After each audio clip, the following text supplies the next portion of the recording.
Amém. Primeiramente, eu gostaria de agradecer imensamente aí a oportunidade, né, que o Hora Brasil me proporcionou hoje.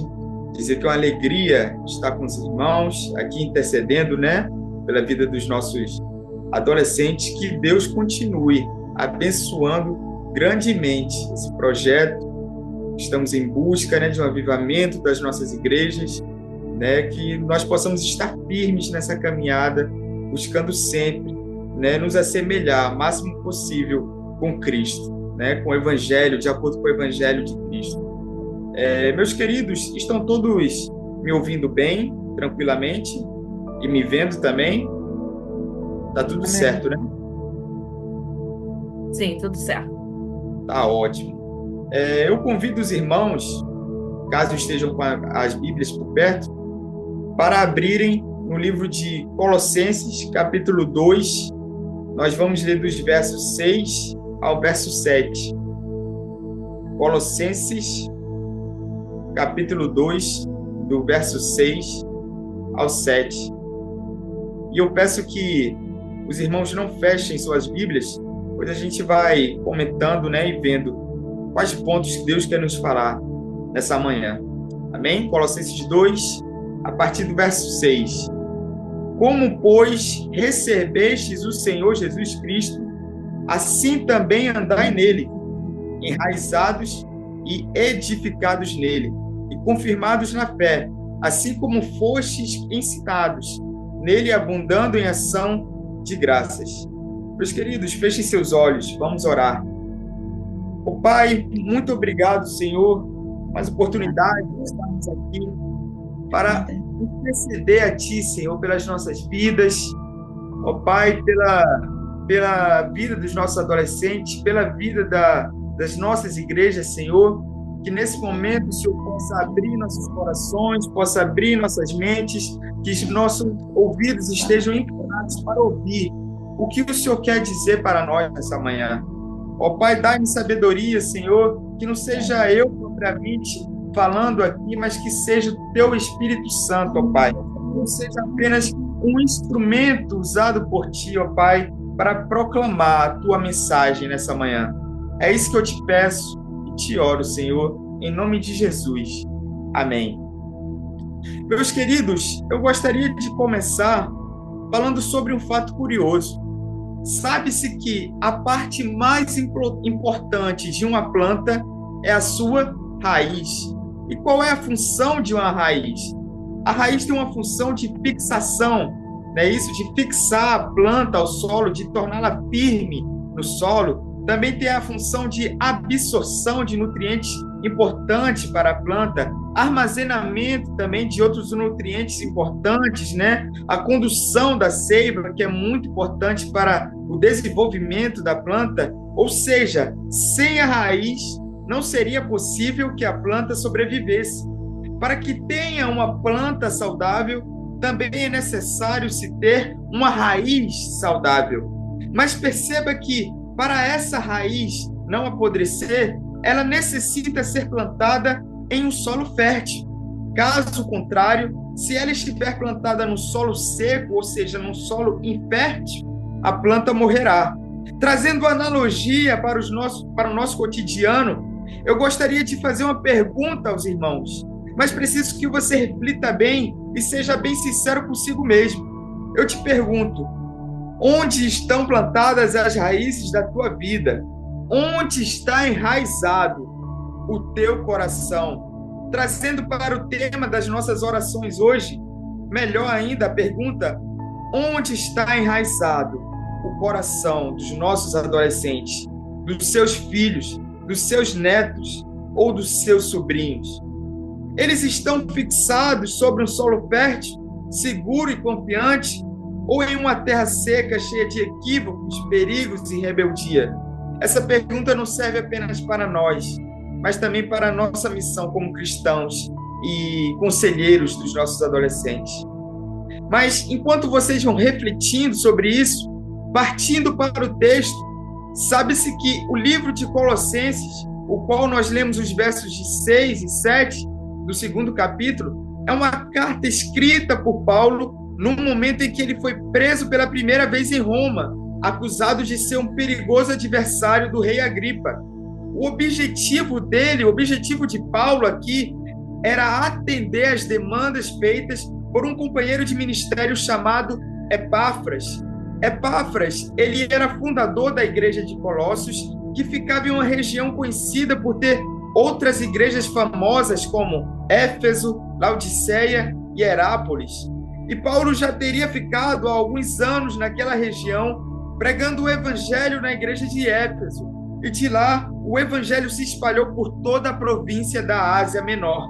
É tanto que Epáfras, fundador da igreja de Colossos, conheceu o evangelho através de Paulo. Porém, o pastor Epáfras ficou preocupado quando a igreja de Colossos começa a ser invadida por falsos mestres, apresentando um evangelho diferente daquele que ele havia aprendido com Paulo. Um evangelho misturado com ideologias misturadas, ideologias equivocadas, influenciadas por práticas que eram consideradas culturais na sociedade grega, onde se localizava a igreja de Colossos. Agora, meus queridos, imaginem a aflição, a agonia de Epáfras ao ver os membros, da sua igreja serem manipulados por essas ideias, sem ter uma resposta certeira para rebater essas heresias.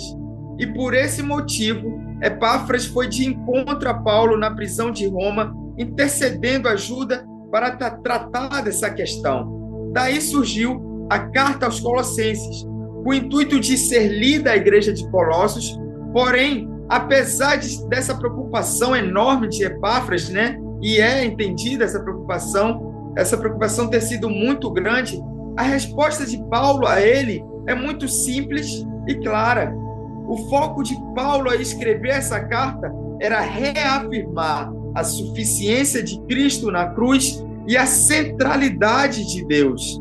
E isso reflete nos versos que nós lemos. Acompanhe comigo o verso 6, Colossenses capítulo 2, verso 6. Como, pois, recebestes o Senhor Jesus Cristo, assim também andai nele. Vejam que nesse verso, Paulo quer trazer um lembrete bastante importante para a igreja de Colossos. Em outras palavras, é como se Paulo estivesse dizendo: irmãos, vocês devem andar no Senhor pelo motivo de terem sido alcançados pela graça. Igreja de Colossos, vocês receberam a Jesus Cristo. Vejam aqui que há uma relação de causa e consequência. Pela causa deles terem sido alcançados por Cristo, a consequência é que eles desenvolvam uma caminhada com Cristo. Percebam também, meus irmãos, que no verso 6, o desejo de Paulo é que a igreja de Colossos manifestasse um firme compromisso com o senhorio de Cristo. Por experiência própria, Paulo sabia que era importante saberem que a vida cristã começa com a submissão ao senhorio de Cristo. Independente das fortes influências que os irmãos em Colossos estavam passando, onde os valores de submissão estavam sendo trocados, o falso evangelho espalhado naquela região tentava esconder os pecados daquele povo, fazendo com que fossem submissos aos prazeres da carne.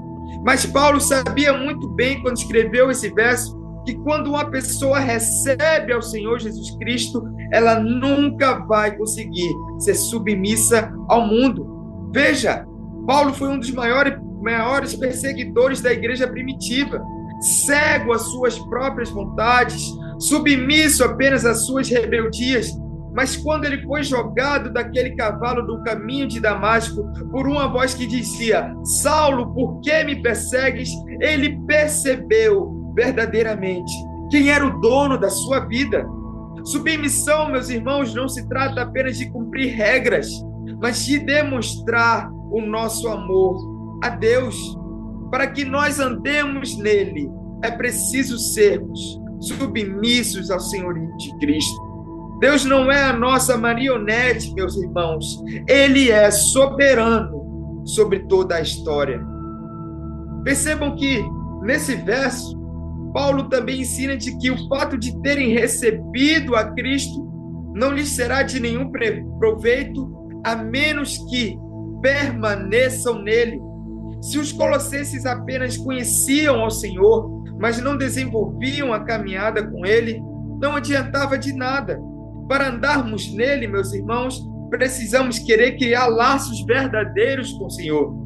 E aqui eu trago um exemplo de um famoso teólogo chamado Tim Keller. Acredito que alguns irmãos o conheçam. E Tim Keller vai comparar esse relacionamento com Cristo como uma dança, né? Uma dança, você vê que um par tem que estar em plena convicção um com o outro, em plena sintonia. Não é isso? Os dois têm que estar de acordo com a música. Não existe uma dança em que um companheiro está totalmente mórbido, parado, e o outro está levando a dança. Não, senão não vai dar certo. Os dois têm que estar nessa sintonia, né? Um entregando tudo de si ao outro. E assim também devemos ser o nosso relacionamento com Deus, como uma dança, onde nós entregamos tudo a Deus e Deus também nos capacita. Um entrega tudo que tem ao outro. Não basta apenas Deus fazer a sua parte, mas nós também temos que estarmos prontos para criar um verdadeiro relacionamento com Cristo. Para andarmos nele, nós precisamos criar esses laços verdadeiros com o Senhor. Meus irmãos, eu também quero chamar a atenção para o termo aqui que Paulo usa, andai. Aqui Paulo está usando uma metáfora. Quando nós estamos andando, automaticamente estamos dentro de uma rota ou dentro de um caminho.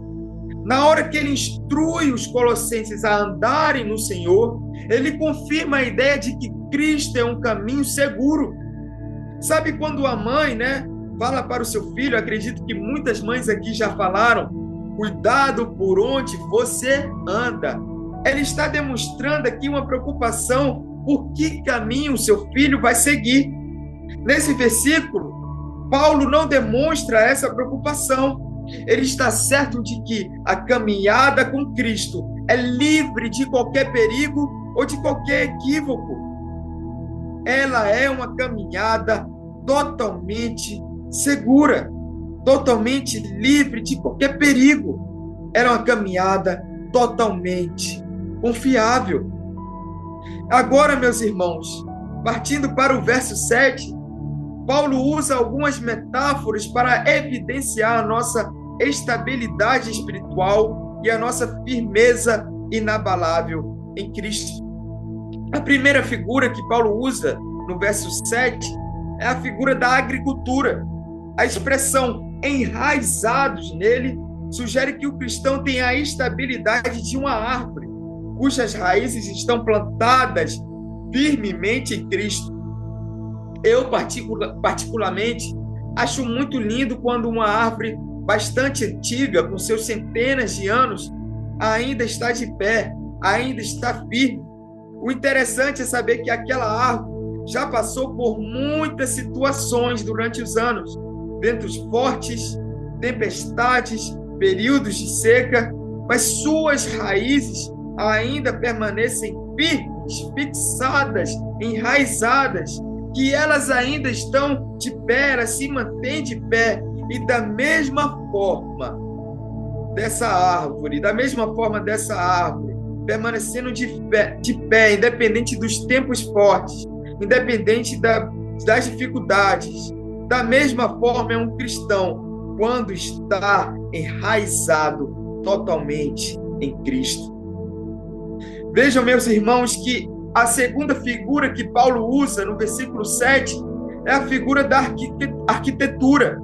O termo edificados nele sugere a ideia de que somos como uma casa edificada sobre a rocha.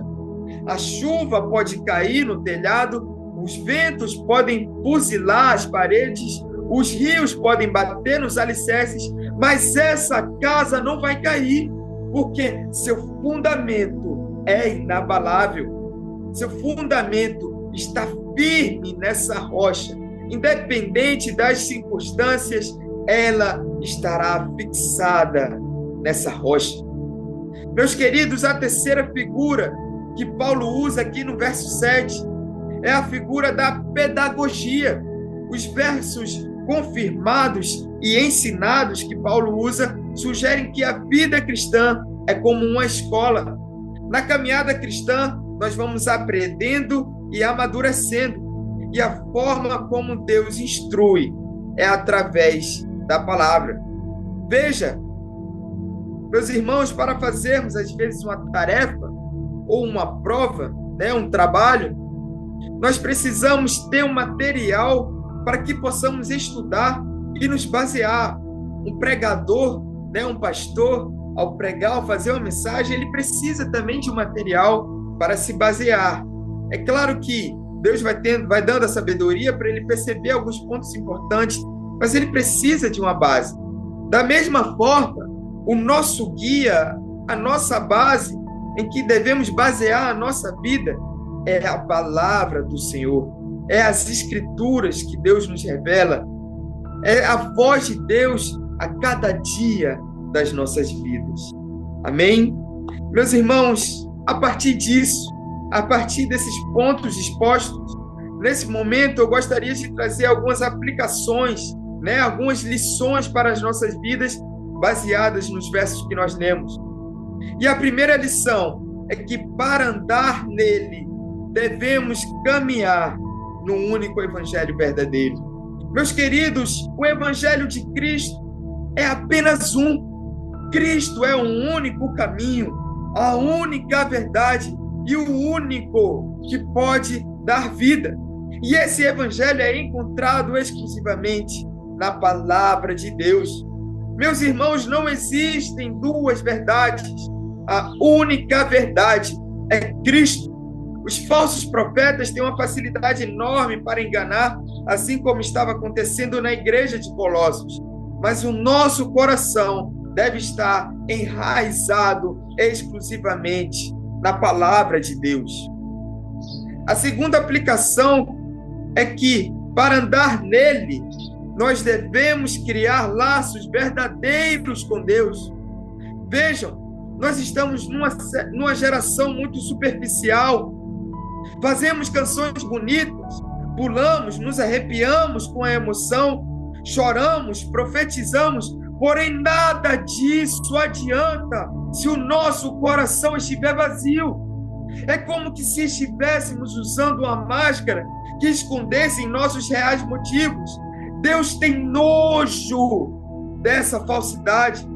O Senhor quer um compromisso verdadeiro, onde o intuito não é me fazer sentir bem, mas me fazer sentir disposto a criar raízes firmes na vontade de Deus. Meus queridos, a terceira e última lição que eu aplico é que, para andar nele, nós devemos glorificar o Senhor através da nossa gratidão. Segundo o Catecismo de Westminster, o fim supremo do homem é glorificar a Deus e alegrar-se nele para sempre. E qual é uma das formas que podemos glorificar a Deus, meus irmãos? Já que Ele é dono de tudo, o que nós podemos dar a Ele que já não seja dele? Os animais são dele, as árvores são dele, as montanhas e vales são dele, o oceano vasto é dele, mas a resposta é glorificar através da nossa gratidão. Deus se enche de alegria em receber a adoração em forma de gratidão. Esse foi o motivo pelo qual fomos criados, desenvolver a Ele todo o nosso louvor em forma de adoração e gratidão. Concluindo, meus queridos, nesse momento eu gostaria de refazer a pergunta que eu fiz no início. Onde está enraizado o teu coração?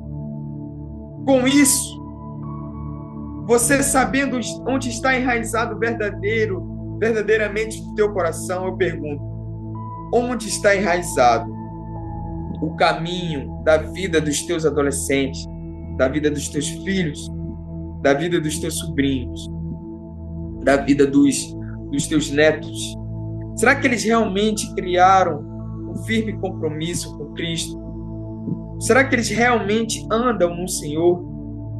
Que isso possa afligir as nossas mentes de uma forma positiva, que nós possamos criar essa preocupação de que sermos um espelho, porque para que eles andem no Senhor, nós também devemos andar em Cristo, firmar essa caminhada com Cristo, de acordo com o que nós aprendemos aqui hoje. E por último, meus queridos, eu queria terminar com uma última analogia. Eu não sei, mas vocês já ouviram falar de uma árvore chamada juazeiro? Juazeiro é uma árvore bastante conhecida e típica dos sertões nordestinos, não é isso? E o interessante é pensar que, independente das épocas do ano, o juazeiro ele sempre continua verde, sempre continua de pé, né? No período de seca, quando você for numa paisagem do sertão, numa paisagem sertaneja, você vai ver que tudo está seco. Porém, há pequenos pontos verdes no meio dessa sequidão. E esses pontos verdes são essa árvore chamada juazeiro. Mas essa árvore, ela não depende das épocas secas ou das épocas férteis dos anos, porque as suas raízes estão tão enraizadas, estão tão firmes nos lençóis freáticos, que ela não depende dos períodos de seca ou dos períodos férteis, mas sim elas estão enraizadas plenamente. Suas raízes estão enraizadas nesse solo e ela nunca passará por aflições. Então, que nessa manhã e nos nossos dias nós possamos ser como juazeiros, que nossas raízes possam estar totalmente fixadas em Cristo. É tanto que quando as pessoas, os seus netos, adolescentes, veem, né, quando passamos por dificuldades, nós possamos continuar a estarmos verdes, enraizados nesse Cristo, enraizados nesse Evangelho que é a palavra de Deus para nossas vidas. Amém, meus irmãos? Deus abençoe a todos nessa manhã, que os irmãos possam ser impactados por essa mensagem, a mensagem de Deus para as nossas vidas. Que Deus abençoe a todos e obrigado pela oportunidade